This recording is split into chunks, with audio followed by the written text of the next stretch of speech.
again, Shandy Nakano, and welcome back to my YouTube channel.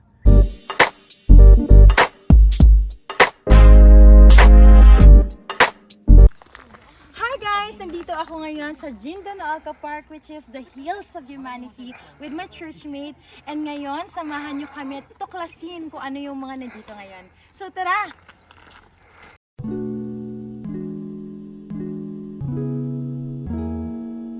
Dito sa park, ito yung una naming nakitang statue.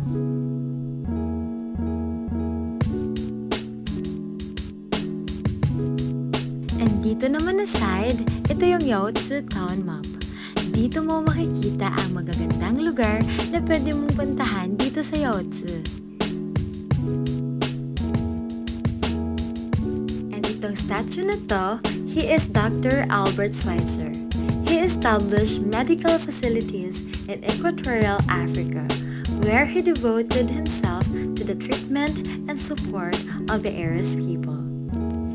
His dedication earned him deep respect, one symbol of which was the Nobel Peace Prize awarded to him in 1952.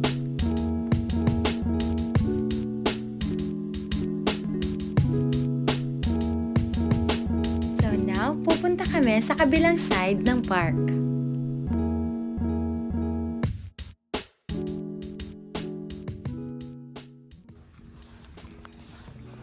Wow, so Kuya JC, sino to? Yeah. This is Chune Sugihara.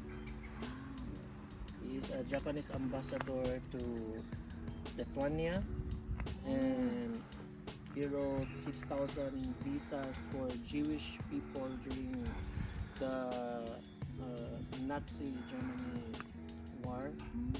So marami siyang natulungan. So wow, so siya yung tumulong sa mga Jewish people Na makatakas. Na makatakas? Galing sa Poland. Bakit ano bang nangyari Because before? they were persecuted by Germany for being Jewish. So during that time, maraming mga Jewish ang namatay, mga 6 million. So Mr. Chune Sugihara wrote 6,000 visas. Wow! Grabe.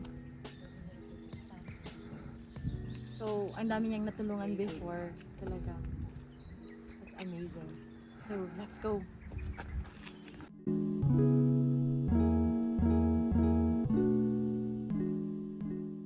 It's a place ng commemoration ng visitation ng President ng Lithuania. I'm not mistaken. Yeah, last 2019. October 24, 2019. Bago lang. This is the symbol. Wishing everyone Ito yung peace and symbol. harmony. Tingnan nyo, merong iba't ibang mga language na ginamit sila. English. Ay, oo. I'm not sure about this language. Yes, everything here symbolizes peace. Peace.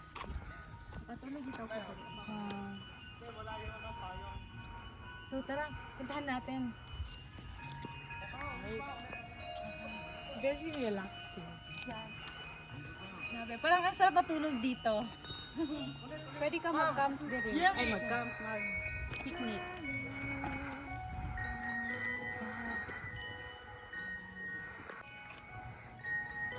Ang ganda ng sound. Very relaxing.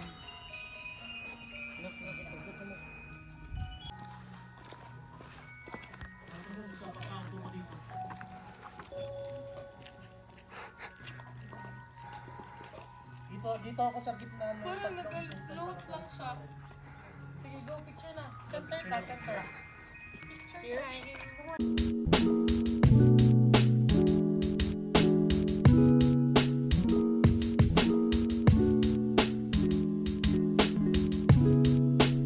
And now, pupunta kami sa Chune Sugihara Memorial Hall.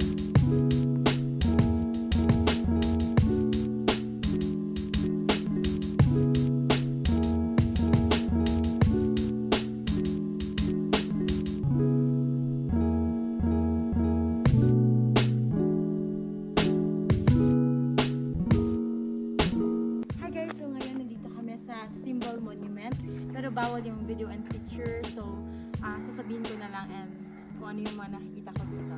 So, let's go. As As you can see, bawat talaga yung camera sa loob. Ito pala yung ticket namin, parang din siyang passport. So ito yung itsura sa loob ng museum. Again, this is June Sugihara. He is a man who saved the lives of roughly 6,000 Jewish refugees during the Second World War by directly disobeying orders and issuing transit visas that would allow them to flee the country.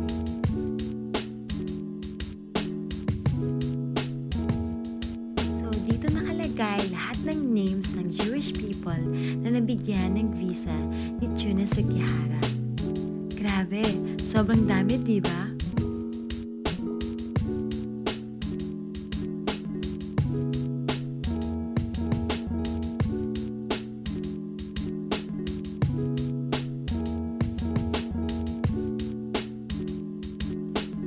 So, ito yung isa sa mga tao na binigyan ni June Sugihara ng visa.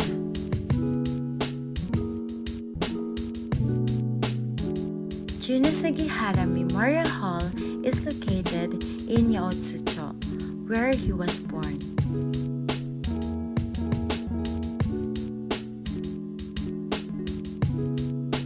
And sa museum na to, merong room si June Sugihara, and they called it a decision room. This room is a recreation of the Japanese consulate office in Lithuania, where Sugihara wrote out the visas for life. Meron ding movie si June Sugihara na pwede niyong panoorin.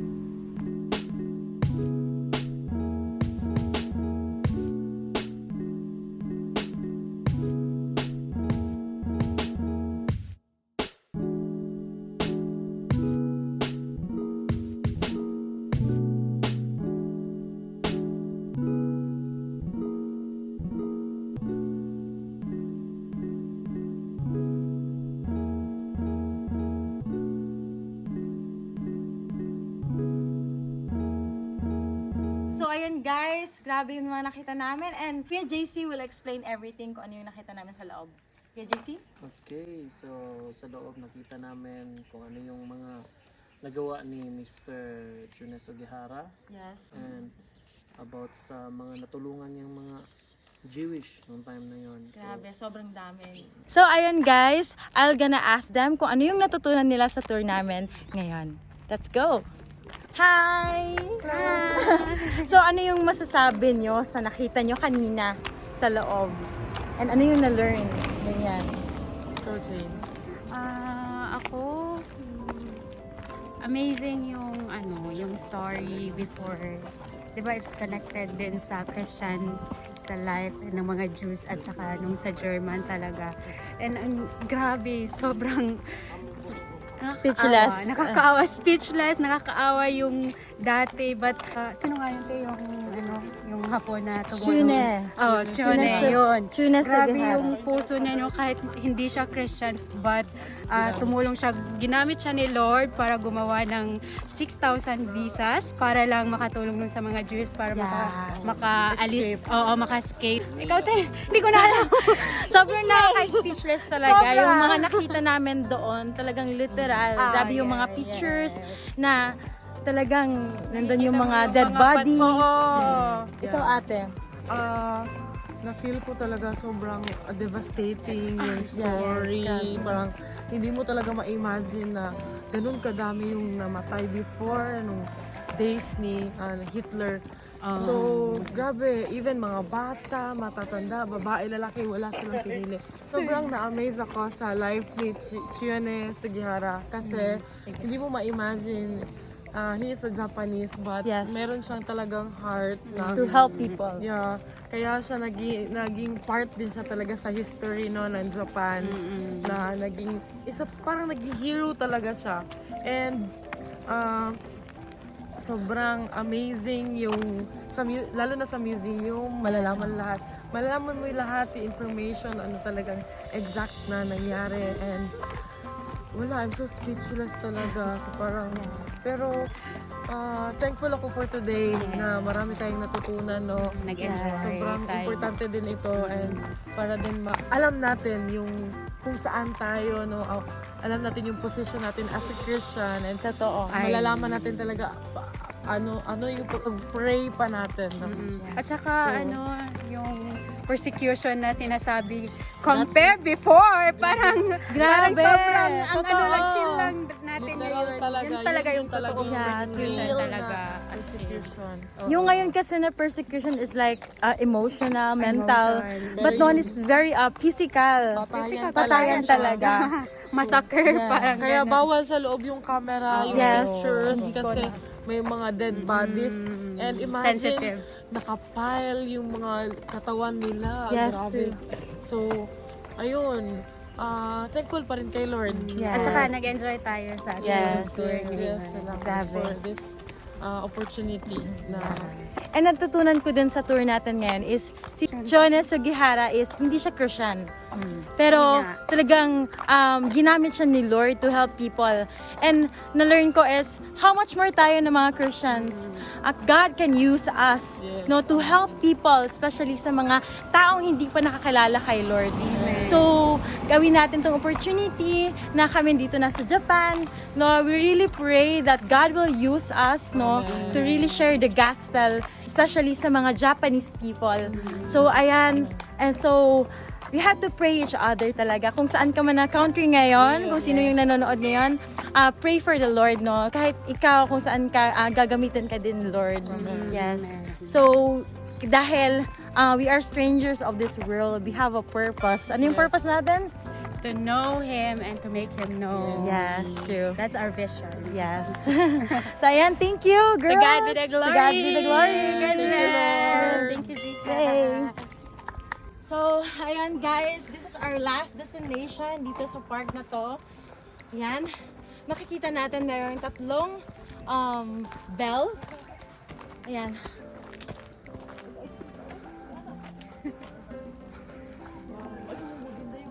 Wow, grabe. Sobrang ganda ng view.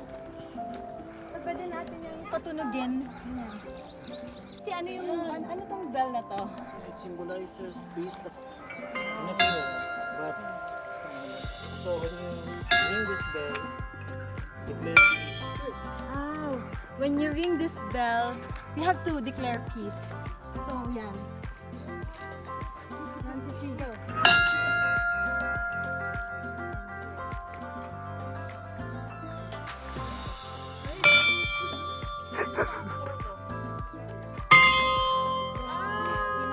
So, meron siyang tunog. That's awesome. And dito, makikita natin yung view.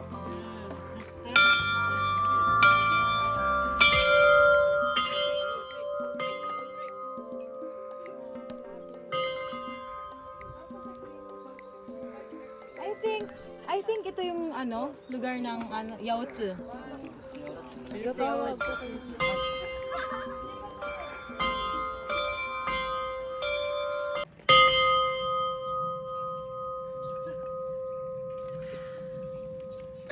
Verses 1 to 4 says here, the Lord had said to Abram, leave your country and your people and your father's household and go to the land I will show you. Verse 2 says here, I'll make you into a great nation and I will bless you. I will make your name great and you will be a blessing. I will bless those who bless you, and whoever curse you, I will curse. And all peoples on earth will be blessed through you. I do believe na yung sacrifice na ginawa ni Sugihara, he isn't a believer but he acted in his conviction. Kasi yung conviction sa Panginoon yung galing, I strongly believe na yung ginawa ni Sugihara na sacrifice came from the Lord. And because of that, he was blessed by God. Actually, he lived a long life after that one. And I do believe part of it, Japan was blessed because of his action during that time. And karon, I hope na may natunan ka to, and this time, let's spend time in prayer. We have to pray for Israel. As the Lord says, that I will bless those who bless you, and whoever curses you, I will curse. So let's declare blessing, because it's our it's part of our call as Christian, as believer, to pray for God's chosen people. Okay?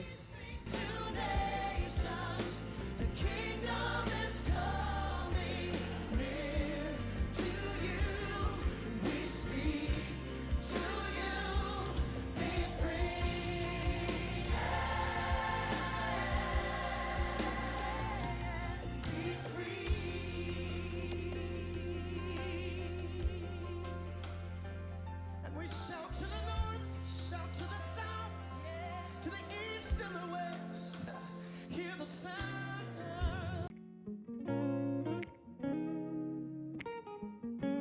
So, after naman mag-pray sa park, umalis na kami. Pero bago kami umuwi, pupunta muna kami sa isang cafe.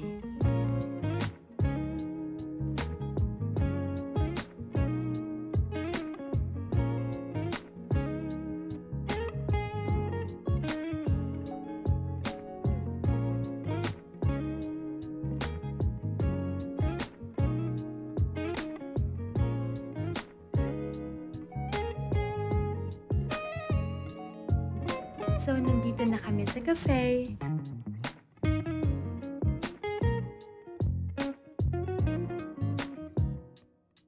So, nakapark na din yung mga kasama namin. So, tara, pasok tayo sa loob.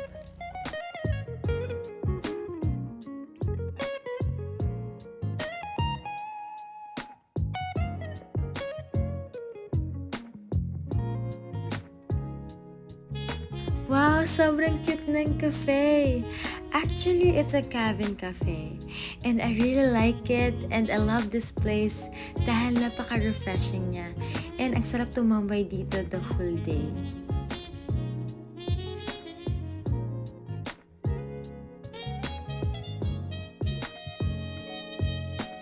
Itong cafe na ito, they have different kinds of bread.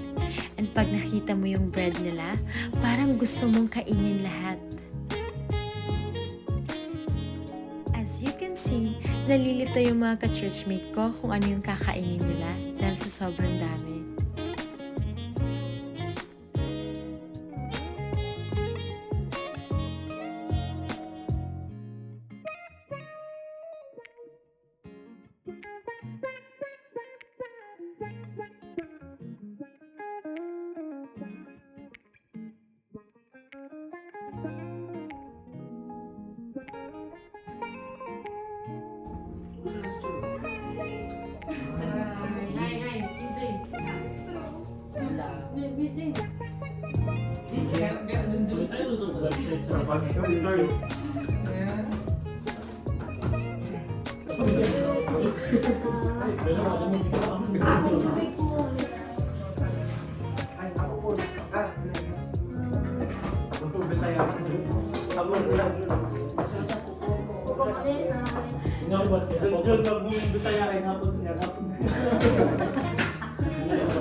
Baba tayo.